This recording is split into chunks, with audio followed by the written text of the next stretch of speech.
everybody, welcome back to part 2 of Couch in Christ with Andrea Monroe from head to top. Okay, and we got freaky. What am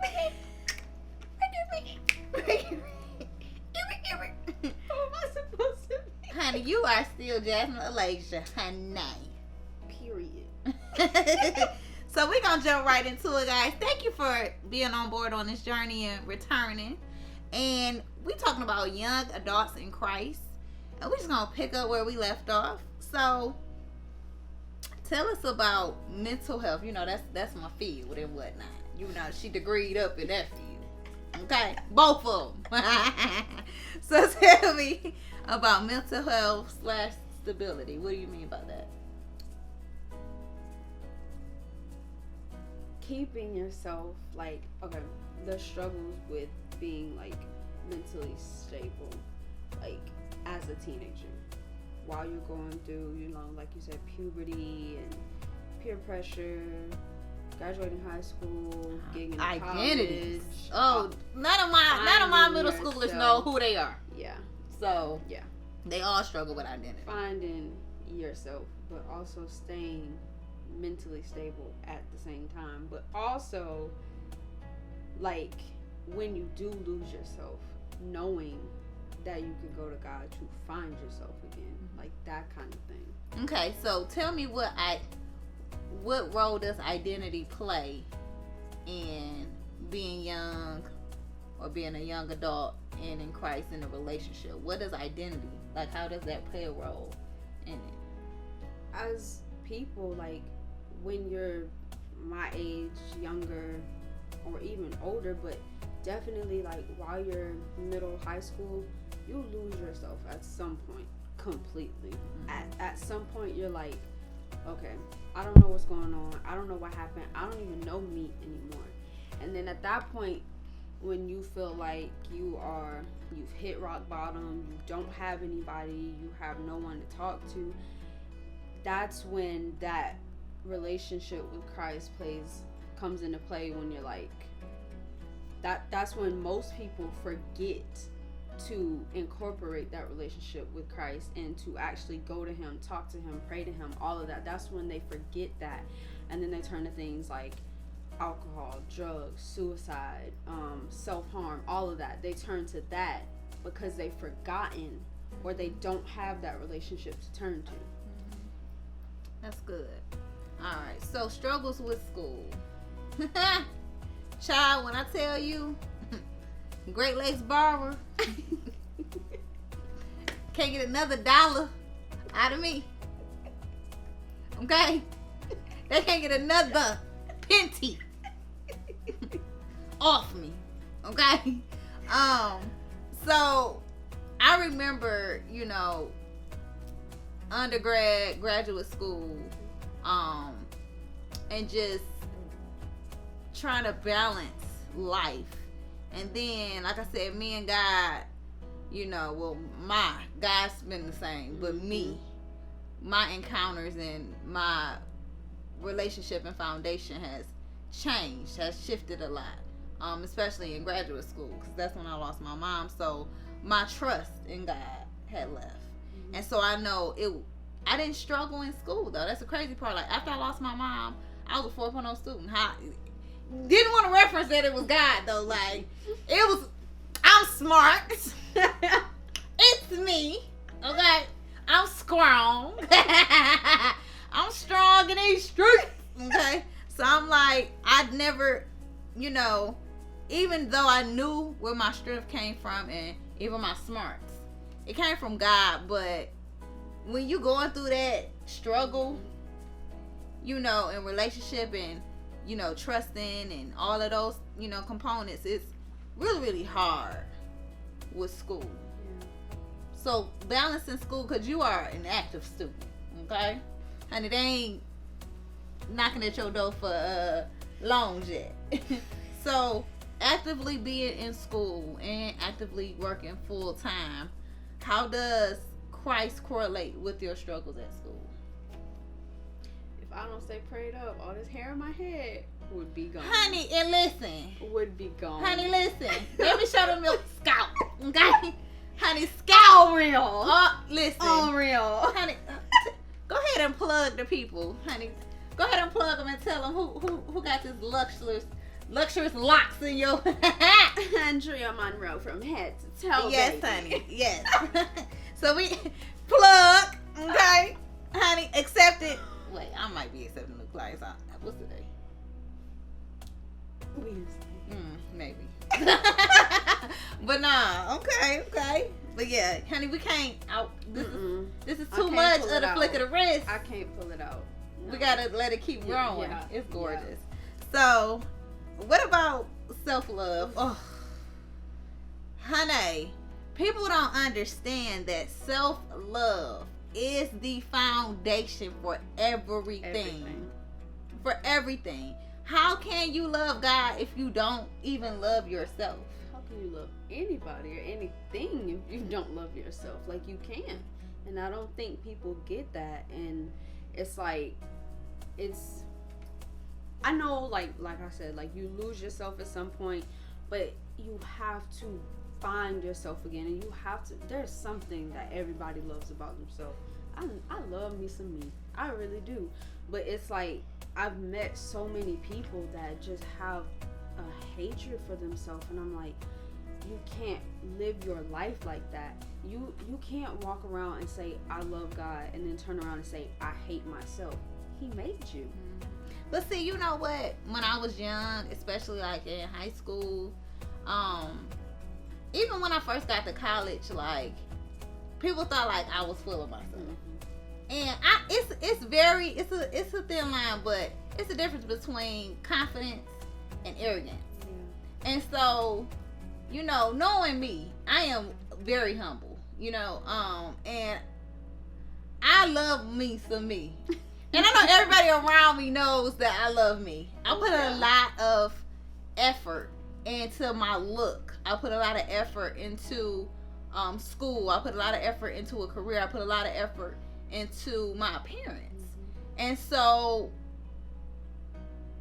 it takes a lot of self-care to stay afloat. And I don't think people understand how much work it is, like, becoming. Like, you're never going to be the full Jasmine Alyasha if you don't continue to pour into your self-care. And so with me being in the field of mental health, me being doing hair, me teaching, I'm constantly always pouring into people. And so sometimes I ain't gonna lie in front of this camera and act like I don't neglect my own self-care.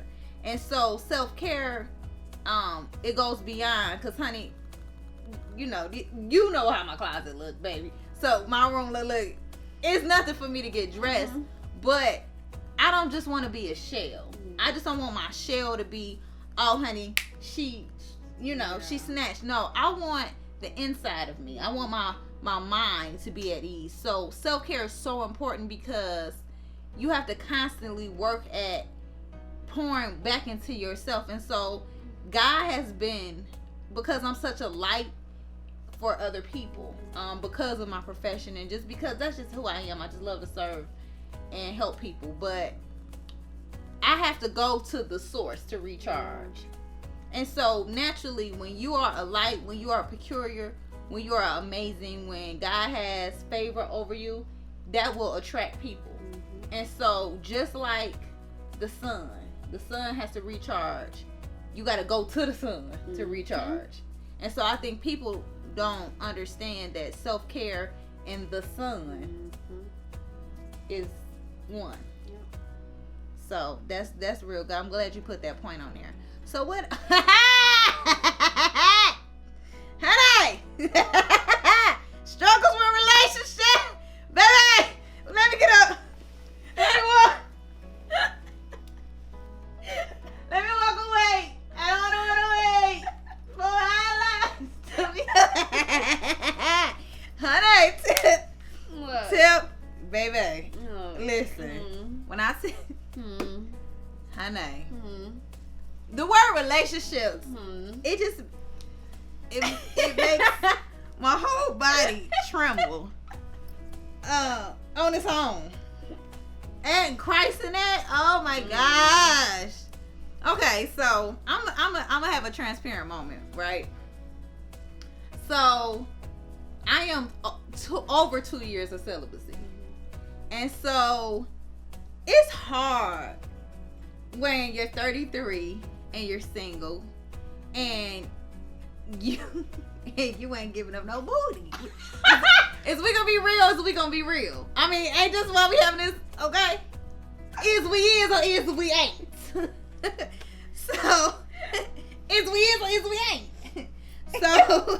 So it's hard, and that's why it's important for you to be who you are, who you want to attract, and that's why you got it. That self-care and self-love is important, because I'm constantly trying to be the best me, and so, and I want people to know, like, when they see me, I don't want it to be like, oh dang, she love God. Like, I don't want people. I want people to already be like, oh, that girl love God. You know what I'm saying? Oh, she on fire for Christ. Like, I want that to already be attached to my name. And so, in relationships, this is where I feel like we sacrifice the most. We settle, and we inconvenience our true relationship with Christ, because it's like, okay, God can say, you know, or God can start convicting you on different things when it comes to your personal life, and you know, you be like, okay, God, I feel so convicted. Okay, God, your point. And then you get in a relationship, and that feeling is still there, a conviction, but then you like, okay, but see, I'm gonna be with my baby real quick. And I want baby just to be happy with me. You know what I'm saying? So we start sacrificing. And so then, you know, we walk into a relationship celibate. And then it's like, okay, well, we've been kicking it for a little minute. So, I mean, we ain't married, you know, but it's a relationship. You know, we committed to each other. So I guess fornication ain't that bad. You know what I'm saying? Like, so what kind of struggles?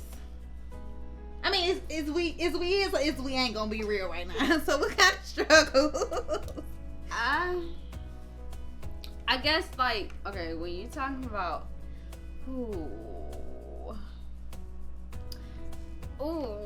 yeah, I mean, my whole reasoning of being celibate was because I wanted to limit my distractions. That's what it first started as. But then it was, I wanted God to do something marvelous and miraculous in my life. And I wanted to start really being a vessel for him. And I wanted to really start being able to minister and to really practice what I preached and talk to people. And so when you are a therapist and you are a child of God, the two can integrate, and you can change people's lives and never have to even mention God, but they can see the God in you. And so that's what my purpose is. I want people to see the God in me, by me still being me. I'm still crazy. I'm still gonna make you laugh, but it's gonna be on a different level. It's gonna be on a different, from a different perspective. And I want people to understand that when you commit your life to God, and when you're young and it's so much to do out here, you know, so much trouble, so much distraction, you still can have a lit life and be on fire for God. And I don't think people understand, like, it's like, oh, they're gonna be like, oh, I'm giving up so much, I gotta stop going here, I gotta stop doing that. And it's like, let God convict you of those things. You know, like, once you start growing close to God, God will start convicting you of the things that you do, if you should still be doing them or not. You know what I'm saying? People feel like, oh, you gotta just cold turkey everything. And that's just not how God operates. Like, allow God to start convicting you of the things that you want. So even in a relationship, when you start dating, if you want a God for your man, don't put that short dress on and go to the club, sir. I'm just saying. If you celibate, sir, why you showing your girls to the world? Okay? I'm just saying, don't be misleading. Okay. And so I try to make sure, like, cause I mean, I love me some little short shorts and some thigh high boots, okay? But I still want to present myself in a way to where somebody can say, and I'll be like, no, I'm celibate. They be like, she really is celibate. And that's the thing. I think a lot of times, because guys are so manipulating, and women, we are too. But I think when you tell people that you celibate, I think people automatically be like, she lying. You know, she just don't want to have sex with me, or she don't want to talk to me, or you know, or that's what all girls say. All girls say they celibate. You know, so it's like, if you have to stand firm, like you have to really be honest in relationships. And I think one thing that I've learned was to really tell people the truth, so that they know what they're signing up for. It's like, hey, I'm celibate. I don't know how that's gonna make you feel. I don't know if you still gonna want to get to know me. Like, I'm celibate for real. Like, that's not gonna change. Like, it's not gonna be no, oh, you come around and you think that we falling in love and she about to give it. Like, no, I'm celibate for real. Like, this is a real thing. She ain't playing in these streets. Okay. All right, so we gotta stop here, y'all. It's gonna be a part 3. This thing getting so good, y'all. So we're gonna stop it here. Like, comment, share, subscribe. Hit that notification bell for these weekly videos we dropping. This thing getting juicy, girl. It's getting juicy. So we coming back. We gonna still have on the same outfit again. It ain't straight.